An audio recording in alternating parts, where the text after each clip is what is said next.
Filmerna inleds med en karta och de nummer som finns i kartan motsvaras av de flygningar som sen sker i filmen. Nu flyger vi över Isakskläpp, som det här skäret heter. Det ingår i ett sälskyddsområde på Blekinges ostkust. Och här är den största chansen för om man vill se säl, knubbsäl i Blekinge. Den här lilla skäret heter Älvsskär och det är kanske det som man framför allt kan se sälarna från. Om man går upp i det torn som man ser på udden här. Och det är en udde som heter Brodden. Vi återkommer till sälarna sen. Men nu flyger vi in över en vik här, en grund sandig vik. Här kan man bada, men vår och höst så kommer här ganska ofta ser man mycket arktiska vadare som till exempel myrspov, kustsnäppa, kustpipare, nordlig kärsnäppa. Och nu kommer vi en ny udde som heter Styrsholmsudde. Det kan ha att göra med att det här var en plats där man samlade det så kallade ledungsflottan under vikingatid och tidig medeltid. Idag så har vi rester från 1900-talets försvar. Det här är ett belysningstorn som har använts för att kunna lysa upp och för att kanoner skulle kunna beskjuta flygplan och anfallande krigsfartyg. Men det fick inte stå där kanonerna var, så det står på helt andra platser. De här små uddarna ni ser, det är antagligen rester efter fiskelägen men också ett sätt att ha fasta redskap för ålfiske. Och så kommer vi in över en strandäng här. Fin plats för att se tofsvipor på våren, rödbenor. Har man tur kan man se spelande enkelbeckasin också här.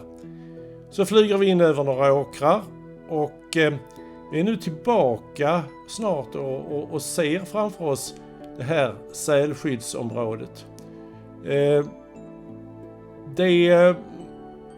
Nu ser vi lite fler öar. Den där långsträckta ön, den heter Lammakläppen.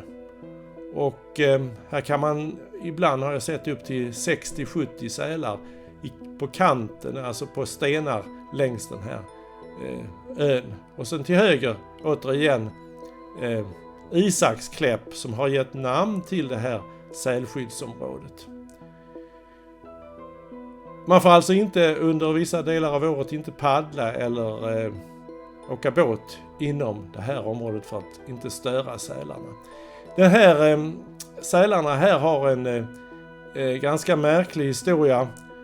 På 1970-talet så fanns det mindre än 100 knubbsälar av den speciellt genetiska Östersjöknubbsälen som var genetiskt skild från de knubbsälar som finns på västkusten. De var jättenära att utrotas.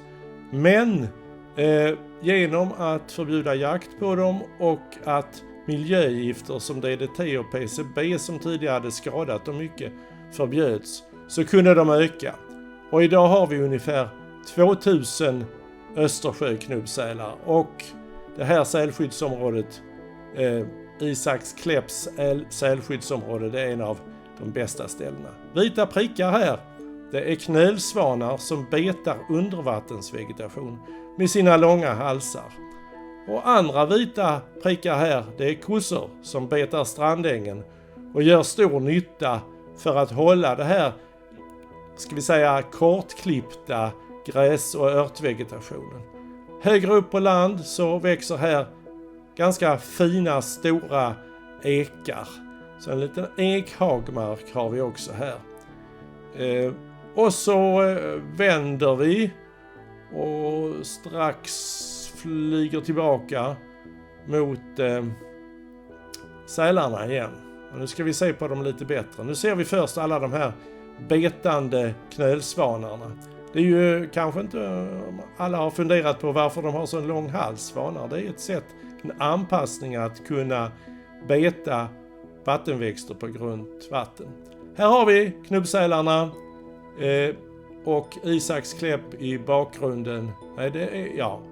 Och ja, knölsvanar, knubbsälar. Här ser ni också knubbsälarna som vilar sig här.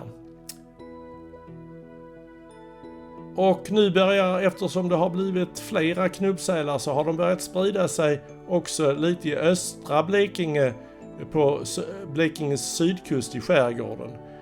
Men sen finns det en lucka efter Linde udde fram till Mörrum där nästan inga knubbsälar observeras. Medan sen ungefär från allra västligaste Blekinge så är det spridda observationer hela vägen sen runt Skåne fram till Måkläppen och Falsterbohalvön där det finns en fast knubbsälspopulation. Och det är alltså två olika populationer av knubbsäl. Västkustpopulationen och den här genetiskt skilda Östersjöknubbsälen. Nu ser vi de här betesdjuren igen som gör stor nytta på strandängen.